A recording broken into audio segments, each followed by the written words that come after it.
Hello and welcome to another video. I'm doing the salad now, which is, kind of silly because it's very simple. But I thought, if we're doing every step, then we're doing every step, right? I have a bunch of ingredients here, which are cucumber, some tomato. I use a mixture of like really high quality organic Marmont tomatoes and like the cheapest of the cheap canned. I have onion. I have some salad mixture. It doesn't really matter which kind of salad you use, right? This one I like because it has dark green leaves in there, which is kind of healthy, but who the fuck cares, right? And we have cabbage. Cabbage is kind of essential because every single doner shop in Berlin uses cabbage. We're not gonna resist that. Cabbage is cheap, cabbage is nice. Right. I will start cutting, and in the meantime, I will kind of explain what the philosophy behind everything is. It's actually very, very simple. The way that I like to conceptualize the salad in the doner is, in Tyler Court theory, this is like the crunchy part, right? I don't know if you know about Tyler Court theory. He's an important sandwich guy in America. And there's like a few different things that are important for the crunch to be achievable. First, you probably want the salad to be spiced. Some salt in there is really nice, some olive oil, different things. But it's very important to do that not hours in advance, but directly before you serve the doner, which is also part in the written recipe. This is because if you want it to crunch, then how the fuck is it gonna crunch if it's already osmosis, all of its juices out? That is the first part that is important, I think. The second part that is important, I think, is that the size of pieces is directly in such a way that you can have a bunch of them in your mouth, but also that they still have some bite to them, right? So I'm aiming for like 1 centimeter to 2 centimeter cubed things. The salad was a little bigger, but the salad also has weird geometry. I'm gonna show you with the tomato what I mean exactly. Like, these are probably already nice. You could cut them one more time, but stuff like this is really good because then you can just bite into it, Biting into it is really the core salad experience.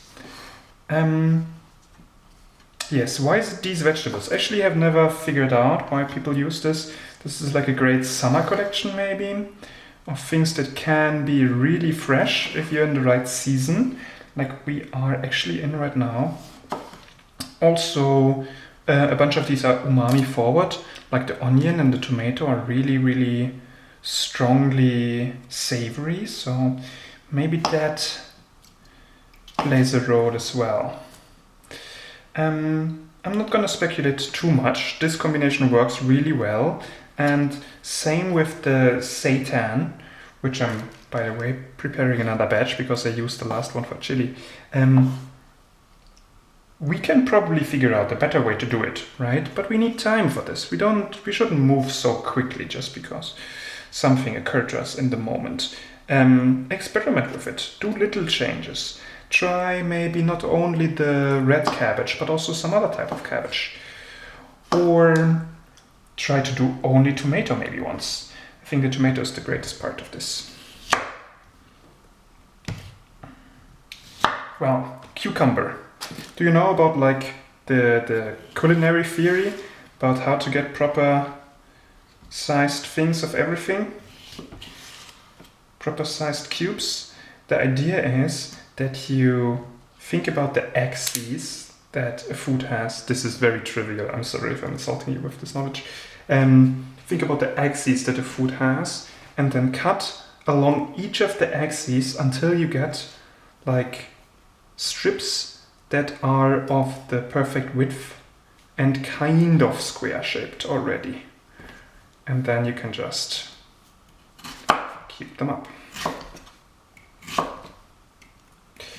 This is very silly. I don't know why I ever learned this. It helped me in some regards, actually. It was actually helpful. But in most cooking scenarios, you just do this until the food stops being so big. Sorry if I'm a bit slow actually today. I had a really nasty headache yesterday and I'm still not completely recovered from it actually yet. Well, I have nothing else to do actually. I want to talk about knife holding. Probably if you are in the video, you already know that I'm holding the knife in a weird way. This pinch grip on the back side of the knife, not the grip, but of the blade itself, is the thing that gives you the most control, I've heard. You can see me using it to great effect. Well, I don't know how great the effect is. We're kind of moving ourselves through here.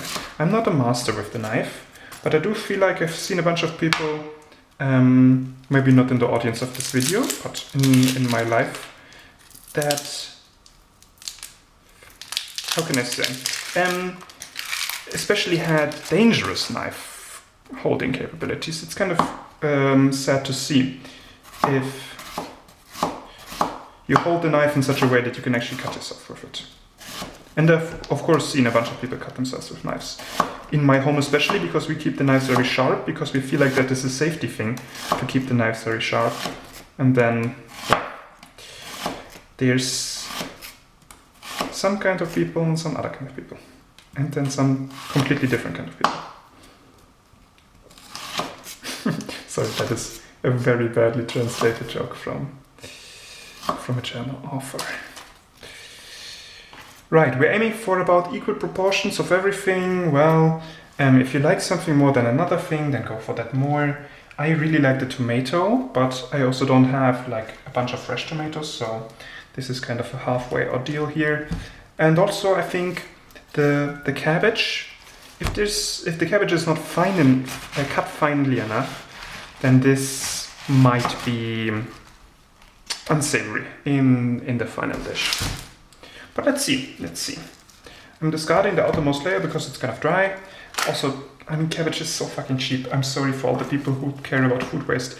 I care about food waste, but if you eat cabbage in the first place, I think you're already contributing a lot to efficiency in food production, because by God, cabbage is cheap to produce. Right. For the onion and the cabbage, since both of them are kind of like layered pieces of veg, I'm choosing to do strips instead of cubes. And for the cabbage, I'm cutting the strips in half one more time. Same thing because of the way that, I can't talk anymore. Because of the way that it fits in your mouth, right? We don't want very long strips. But we also want some crunch, and cubing the cabbage gives too much crunch actually. It's too solid for this. I still feel like we're lacking some cucumber. Let me give a bit more cucumber to this. And then we're actually done. Also the salad, very quick to prepare. I mean, if you're doing a dressing, if you're doing salt and olive oil, if you're doing crazy stuff like this, which is not actually necessary for the döner, but you could do it, then all of this is going to take a little bit longer. I prefer salt and lime juice as my dressing for this. And that is because also Tyler Court theory, the salad can actually take the acidity, while most other ingredients can't. So if we have an option to put the acidity there, then we will put the acidity there. But lime juice also, lime juice and salt and everything I will put after all of the other things are done, directly before serving. Because again, the osmosis would destroy all of our texturing, and we want the texture actually to be really crunchy for this all to work out.